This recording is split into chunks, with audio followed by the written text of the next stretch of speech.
दोस्तों नमस्कार, हर हर महादेव। स्वागत करती हूँ आपका एक बार फिर से अपने इस चैनल में, जिसमें आप सुन रहे हैं शिव पुराण रुद्र संहिता का तृतीय सतीखंड। दोस्तों, जैसा कि आप जानते हैं कि इस चैनल के द्वारा हम आप तक सनातन धर्म से जुड़ी कथाएं और कहानियां पहुंचाने का प्रयास करते हैं। आप सुन रहे हैं रुद्र संहिता, और आज उसी संदर्भ में आप सुनेंगे तारकासुर के सताए हुए देवताओं का ब्रह्मा जी को अपनी कष्ट कथा सुनाना। ब्रह्मा जी का उन्हें पार्वती के साथ शिव के विवाह के लिए उद्योग करने का आदेश देना, ब्रह्मा जी के समझाने से तारकासुर का स्वर्ग को छोड़ना और देवताओं का वहां रहकर लक्ष्य सिद्धि के लिए प्रयत्नशील होना। तो दोस्तों, कथा का पूरा लाभ लेने के लिए इस कथा को पूरा सुनिएगा अंत तक, और बीच में बिल्कुल भी स्किप ना कीजिएगा। आइए अब हम कथा को आरंभ करते हैं। सूत जी कहते हैं, तदनंतर नारद जी के पूछने पर पार्वती के विवाह के विस्तृत प्रसंग को उपस्थित करते हुए ब्रह्मा जी ने तारकासुर की उत्पत्ति, उसके उग्र तप, मनोवांछित वर प्राप्ति तथा देवता और असुर सबको जीतकर स्वयं इंद्र पद पर प्रतिष्ठित हो जाने की कथा सुनाई। तत्पश्चात ब्रह्मा जी ने कहा, तारकासुर तीनों लोगों को अपने वश में करके जब स्वयं इंद्र हो गया, तब उसके समान दूसरा कोई शासक नहीं रह गया। वह जितेंद्रिय असुर त्रिभुवन का एकमात्र स्वामी होकर अद्भुत ढंग से राज्य का संचालन करने लगा।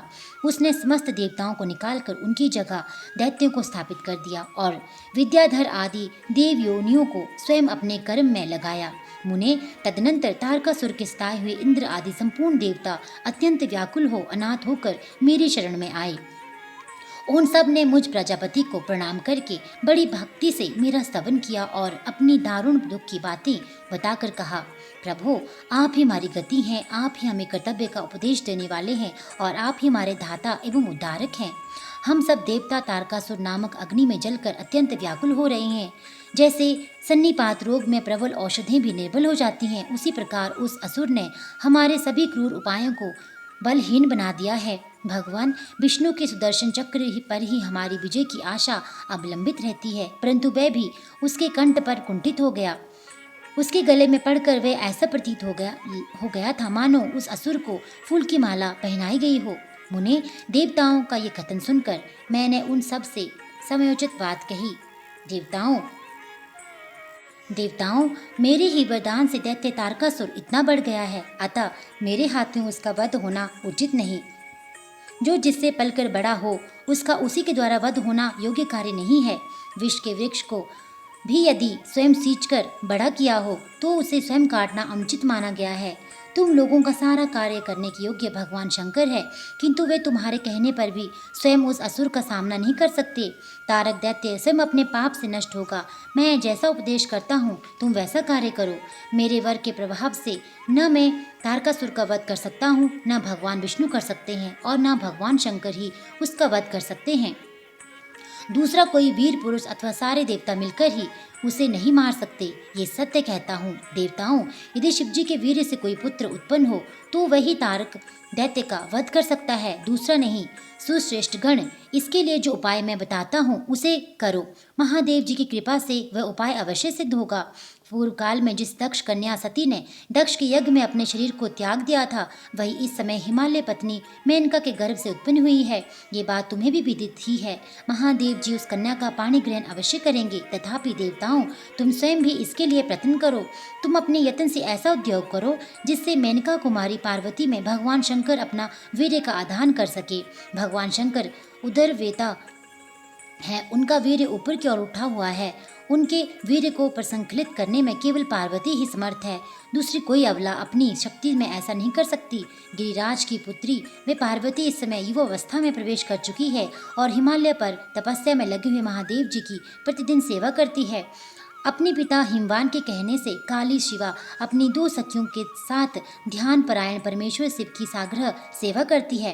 तीनों लोकों में वे सबसे अधिक सुंदरी पार्वती शिव के सामने रहकर प्रतिदिन उनकी पूजा करती है। तथापि वे ध्यान मगन महेश्वर मन से भी ध्यानहीन स्थिति में नहीं आते, अर्थात ध्यान भंग करके पार्वती की ओर देखने का विचार भी मन में नहीं लाते। देवताओं, चंद्रशेखर शिव जिस प्रकार काली को अपनी भार्या बनाने की इच्छा करे, वैसी चेष्टा तुम लोग शीघ्र ही प्रयत्नपूर्वक करो। मैं उस दैत्य के स्थान पर जाकर तारकासुर को बुरे हट से हटाने की चेष्टा करूंगा, अतः तुम लोग अपने स्थान को जाओ।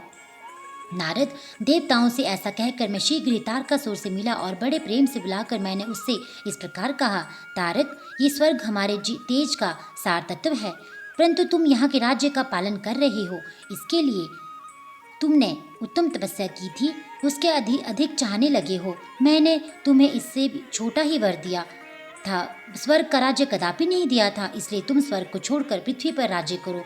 असुरश्रेष्ठ, देवताओं के योग्य जितने भी कार्य हैं वे सब तुम्हें वहीं सुलभ होंगे, इसमें अन्यथा विचार करने की आवश्यकता नहीं है।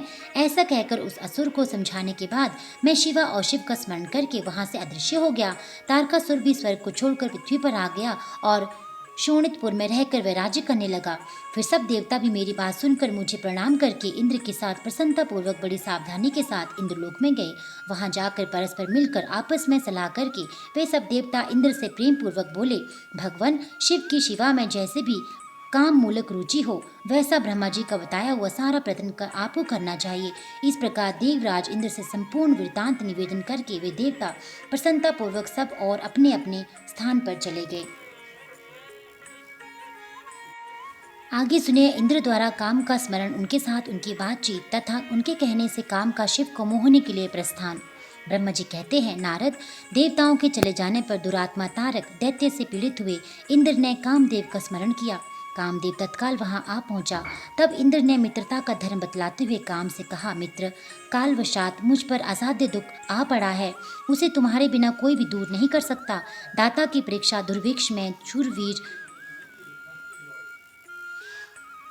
शूरवीर की परीक्षा रणभूमि में मित्र की परीक्षा और आपत्ति काल में तथा स्त्रियों के कुल की परीक्षा पति के असमर्थ हो जाने पर होती है। तात, संकट पड़ने पर विनय की परीक्षा होती है और परोक्ष में सत्य एवं उत्तम स्नेह की, अन्यथा नहीं। ये मैंने सच्ची बात कही है। मित्रवर, इस समय मुझ पर जो विपत्ति आई है उसका निवारण दूसरे किसी से नहीं हो सकता, अतः आज तुम्हारी परीक्षा हो जाएगी। ये कार्य केवल मेरा ही है और मुझे ही सुख देने वाला है, ऐसी बात नहीं, अपितु ये समस्त देवता आदि का कार्य है, इसमें संशय नहीं है। इंद्र की ये बात सुनकर कामदेव मुस्कुराया और प्रेम पूर्ण गंभीर वाणी में बोला। काम ने कहा, देवराज, आप ऐसी बात क्यों कहते हैं? मैं आपको उत्तर नहीं दे रहा हूँ, आवश्यक निवेदन मात्र कर रहा हूँ। लोक में कौन उपकारी मित्र है और कौन बनावटी, ये स्वयं देखने की वस्तु है, कहने की नहीं। जो संकट के समय बहुत बातें करता है वह काम क्या करेगा? तथापि महाराज, प्रभु, मैं कुछ कहता हूँ उसे सुनिए। मित्र, जो आपके इंद्र पद को छीनने के लिए दारुण तपस्या कर रहा है, आपके उस शत्रु को मैं सर्वथा तपस्या की से भ्रष्ट कर दूंगा। जो काम इससे पूरा हो सके, बुद्धिमान पुरुष उसे उसी काम में लगाए। मेरे योग्य जो कार्य हो वह सब आप मेरे जिम्मे कीजिए। ब्रह्मा जी कहते हैं, कामदेव का ये कथन सुनकर इंद्र बड़े प्रसन्न हुए। वह कामनियों को सुख देने वाले काम को प्रणाम करके इससे इस प्रकार बोले। इंद्र ने कहा, तात, मनोभव, मैंने अपने मन में जिस कार्य को पूर्ण करने का उद्देश्य रखा है उसे सिद्ध करने में केवल तुम ही समर्थ हो, किसी दूसरे का उस कार्य को करना संभव नहीं है। मित्रवर, मनोभव, काम जिसके लिए आज तुम्हारे सहयोग की अपेक्षा हुई है उसे ठीक ठीक बता रहा हूँ, सुनो। तारक नाम से प्रसिद्ध जो महादैत्य है वह ब्रह्मा जी का अद्भुत बल पाकर अजय हो गया है और सभी को दुख दे रहा है। वह सारे संसार को पीड़ा दे रहा है। उसके द्वारा बारंबार धर्म का नाश हुआ है। उससे सब देवता और समस्त ऋषि दुखी हुए हैं। संपूर्ण देवताओं ने पहले उसके साथ अपनी पूरी शक्ति लगाकर युद्ध किया था, परंतु उसके ऊपर उसके सबके अस्त्र शस्त्र निष्फल हो गए। जल के स्वामी वरुण का पाश टूट गया। श्री हरि का सुदर्शन चक्र भी वहां सफल नहीं हुआ। श्री विष्णु ने उसके कंठ पर चक्र चलाया, किंतु वह वहां कुंठित हो गया। ब्रह्मा जी ने महायोगीश्वर भगवान शंभु के वीर्य से उत्पन्न हुए बालक के हाथ से इस दुरात्मा दैत्य की मृत्यु बताई है। ये कार्य तुम्हें अच्छी तरह और प्रयत्न पूर्वक करना है। मित्रवर, उसके हो जाने से हम देवताओं को बड़ा सुख मिलेगा। भगवान शंभु गिरिराज हिमालय उत्तम पर तपस्या में लगे हैं। वे हमारे भी प्रभु हैं, कामना के वश में नहीं है, स्वतंत्र परमेश्वर है। मैंने सुना है कि गिरिजा नंदिनी पार्वती पिता की आज्ञा पाकर अपनी 2 सखियों के साथ उनके समीप रहकर उनकी सेवा में रहती है। उनका ये प्रयत्न महादेव जी को पति रूप में प्राप्त करने के लिए ही हो, परंतु भगवान शिव अपने मन को संयम नियम से वश में रखते हैं। मार जिस तरह भी उनकी पार्वती में अत्यंत रुचि हो जाए, तुम्हें वैसा ही प्रयत्न करना चाहिए। यही कार्य करके तुम कृतार्थ हो जाओगे और हमारा सारा दुख नष्ट हो जाएगा। इतना ही नहीं, लोक में तुम्हारा स्थायी प्रताप फैल जाएगा। ब्रह्मा जी कहते हैं, नारद इंद्र के ऐसा कहने पर कामदेव का मुखारविंद प्रसन्नता से खिल उठा। उसने देवराज से प्रेम पूर्वक कहा, मैं इस कार्य को करूंगा, इसके में कोई संशय नहीं है। ऐसा कहकर शिव की माया से मोहित हुए काम ने उस कार्य के लिए स्वीकृति दे दी और शीघ्र ही उसका भार ले लिया। वे अपनी पत्नी रति और बसंत को साथ ले बड़ी प्रसन्नता के साथ उस स्थान पर चले गए जहाँ साक्षात योगीश्वर शिव उत्तम तपस्या कर रहे थे।